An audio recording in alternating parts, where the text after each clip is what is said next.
ननिया जिंदाबाद ननिया है जिंदाबाद नन ला ला ला ला ला ला ला धर धर के बरसों चल चल भैया बोली ला। अरे छोड़ छोड़ ओहो चलते न बनी आदि शक्ति फिल्म्स नकारी बरिया रे जी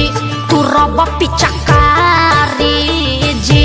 के जाल फेकम रउआ के तन न फंसे ये बरारी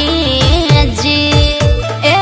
महंगा बलहंगा न लटाई घाटा लग जाई भाव उचित बताई छौ बहनी कराई ताजेतन रुपिया कहबू तो हके तने रुपिया दे सुन साली हो अब हवा कैसे पसेरी 2 रुपिया हो 2 रुपिया 2 रुपिया हो 2 रुपिया चोली रंगाई दे 2 रुपिया हो चोली रंगाई दे 2 रुपिया हो साया रंगाई पौने 2 रुपिया चोली रंगाई दे 2 रुपिया रे साया रंगाई पौने 2 रुपिया आया विवेक जी तनी बेंजू पेरी तो चोख पे चुकारी हियास खोदी जन बदना जनवा जाइया जे जागे कि जनवा हा जाइया जे जागे तो हट दोसरा के धनवा जनवा हा जाइया जे जागे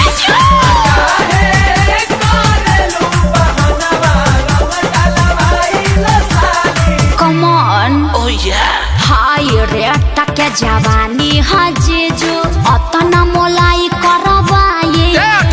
हजारा 2000 तक कुछाओ नइखे लाखों में हम बतियाए ना अरे नहीं करो ना नचनिया रंग सरे ई तो होली के भेकसी नहीं उड़ी बाबा रंग सरे ई तो खपेरा मसी नहीं दोसर दुआर जाके देखी ओनिया रंग फेंकी छिट्टा माल ना भेटाई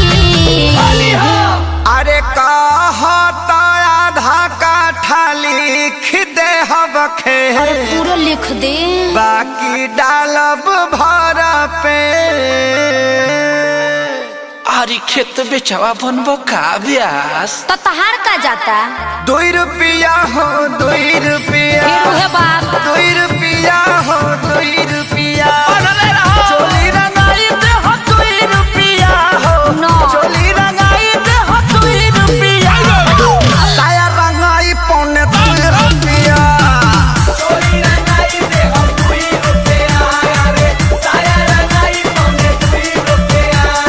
अरे जीजा जी हरा सोहरा है बारी सबके खजानावा पर बहजी जहाँ तूने हम अरे कौन पार्टी फेंकता रे एकरा बहिन का बढ़िया देव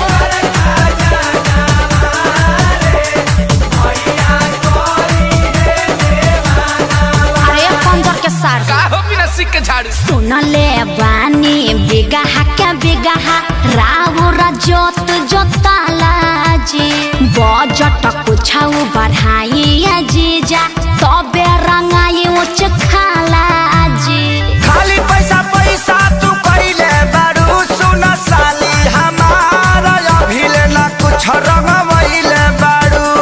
साली हमार गोरी किसमिस नाच खइले घेरा खइबा लोग अखिलेश खेसारी न पोल्हाई आकाश श्याम के बोलाई रंगाई आई हर तबला पहुड़ का बजा दिहन अरे जुगु जुगु जिया साली लाख बारी होली खेले गइलू सी आये जीजा जी खूब जियत रही अपने ढारत रही अपने पियत रही तहार के पी है 10 टकियावा दी ना बाल्टन के आओ अभा 2 रुपिया हो दे हम 2 रुपिया हाँ, 2 रुपिया हो दे हम 2 हाँ रुपिया तो वो दे ये दे चोली रंगाई दे हम 2 रुपिया हो चोली रंगाई दे हम 2 रुपिया हो साया रंगाई पौने 2 रुपिया कौन फेंकता रे अपना बहिनिया को फेंकत तो